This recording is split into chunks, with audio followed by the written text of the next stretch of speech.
So essay writing, I'm going to talk about it today. That's the topic. And first things first, oh, we've got some people waiting in the waiting room. Let me just add them.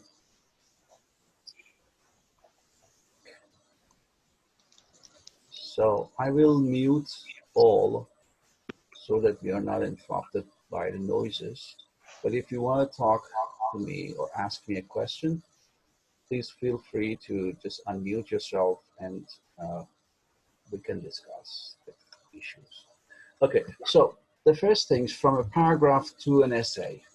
So, you know, the structure of the essay is very similar to the structure of a paragraph. The same format is followed in each paragraph of an essay, except for the introductory paragraph. Here in an essay, you have a thesis statement in the introduction instead of the topic statement, topic sentence in a paragraph, which also introduces the main idea of the whole essay.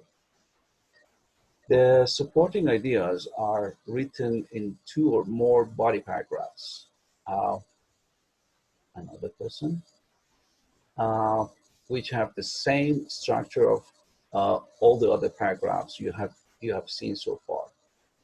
The concluding statement is stated in a separate paragraph with more explanation, and it's called the conclusion. Therefore, an essay includes an introduction, some body paragraphs, and finally a conclusion. This is what we discussed in the classroom as well, and you know it so far. Look at the following graph, which indicates how a paragraph could be developed into a 5-paragraph essay. So if we just move to the next page, you can see a graph. In the graph, you've got the structure of the paragraph here on the left. And you see that in a paragraph, we've got a topic sentence or sometimes an introductory sentence in order to start the paragraph. Then we've got some body or supporting sentences which support the topic sentence.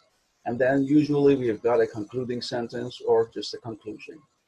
So this graph, this structure could also be expanded to the essay structure. So instead of just one sentence as an introduction or as a topic sentence, we've got an introduction paragraph. We've got some body paragraphs here. And each body paragraph has got a topic sentence and some supporting sentences and a conclusion. And it is repeated in all the body paragraphs. And in the conclusion, we've got a different structure. We restate the thesis statement, which carries the topic or the main idea of the whole essay.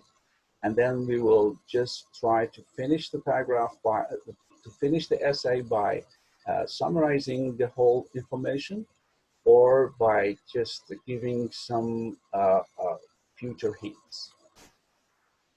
So let's talk about each part separately. First, we deal with the introduction. So, you know, in the introduction, we've got some parts. One of the main parts of an essay, which does not follow the regular paragraph pattern, is the introduction. Every introduction usually introduces motivator,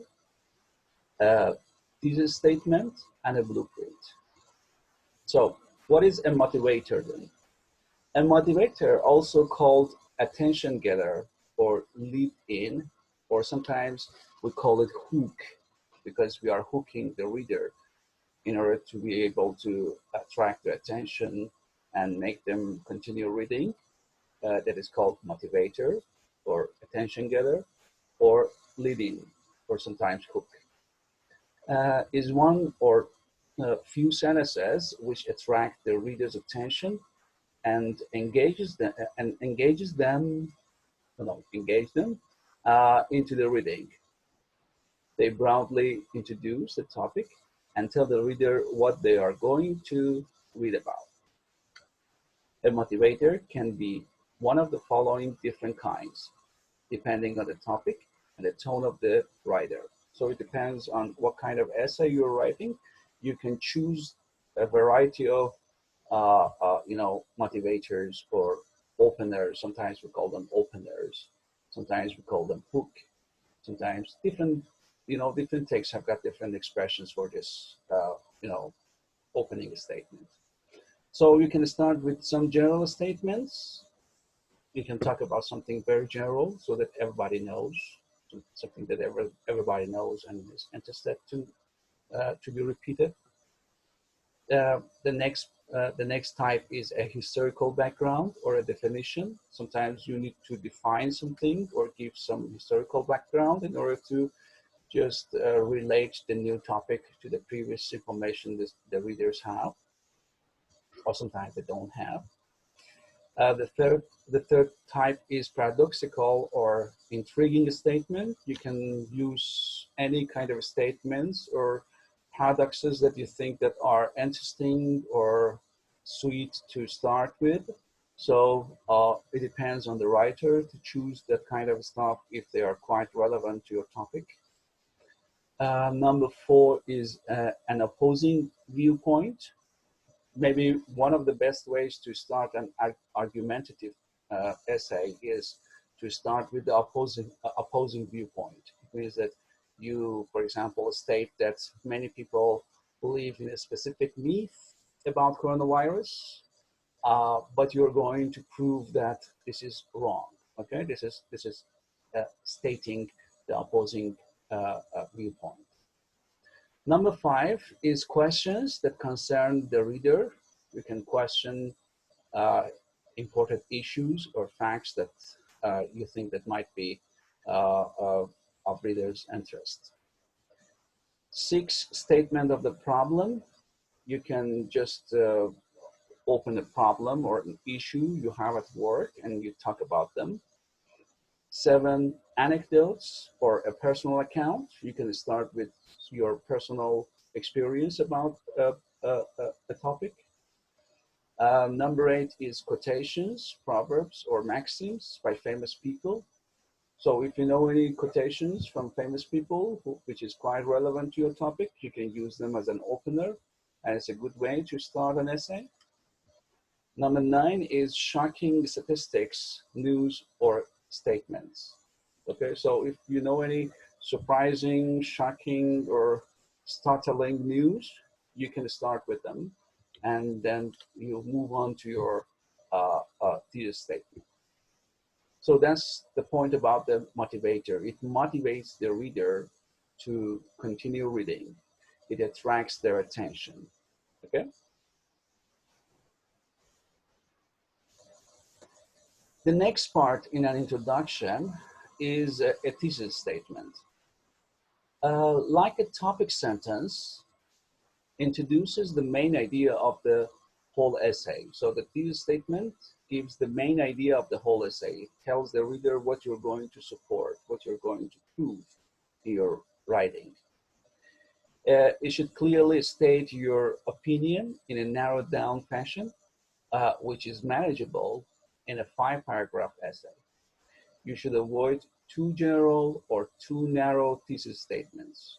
So it's not good to have too general or too narrowed down statements. Too general because usually you don't have enough space in order to just prove very important things or very general questions in just one 5-paragraph essay. It shouldn't be too narrow, because if it is too narrowed down, then you won't have anything to say more. So it's better to just try to choose the best thesis statement.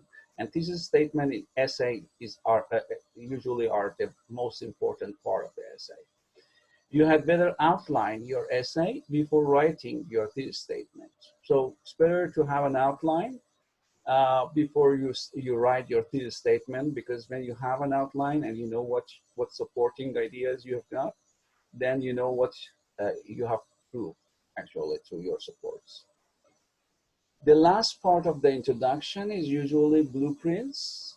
Blueprints are actually the layout of your essay. They will tell the reader what he or she is going to read in the next paragraphs. They act as a map of the whole essay. They can be in form of phrases or short sentences. In an introduction, you start with something general and logically narrow it down to your thesis statement. So usually you start with something general or with a question or with a quotation, and then you narrow it down, you try to link it to your thesis statement, okay? So please unmute your microphones. We've got some thesis statements here. I want to practice to find out whether you know which one is the best thesis statement or not. Okay, so the first question, we've got A and B. You have to tell me which one do you think is the best thesis statement for a potential essay, okay?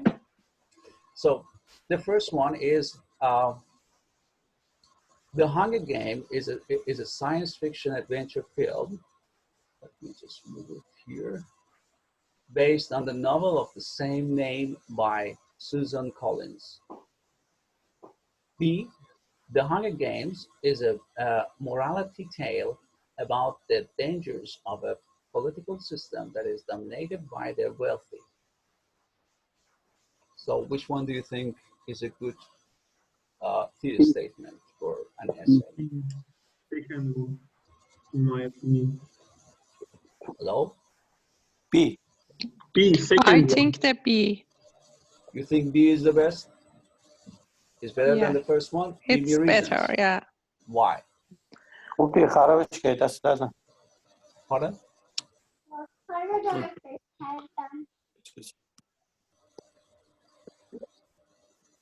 Hello?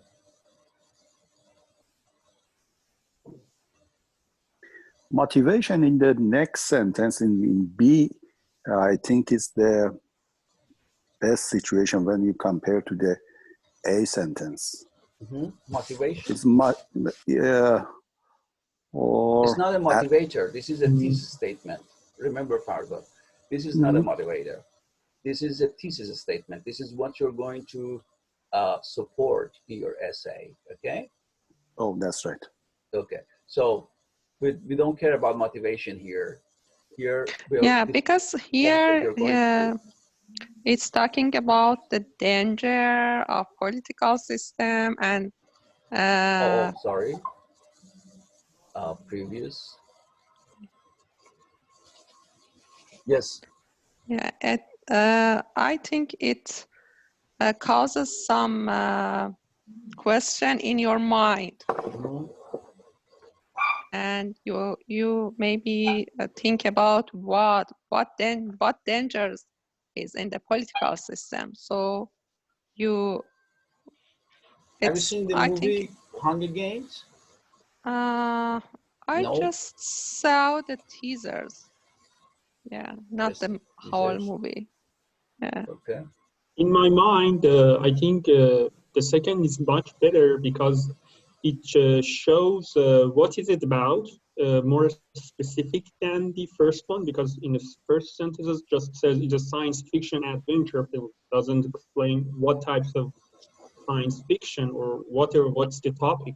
But in the second, it says it's the morality tale.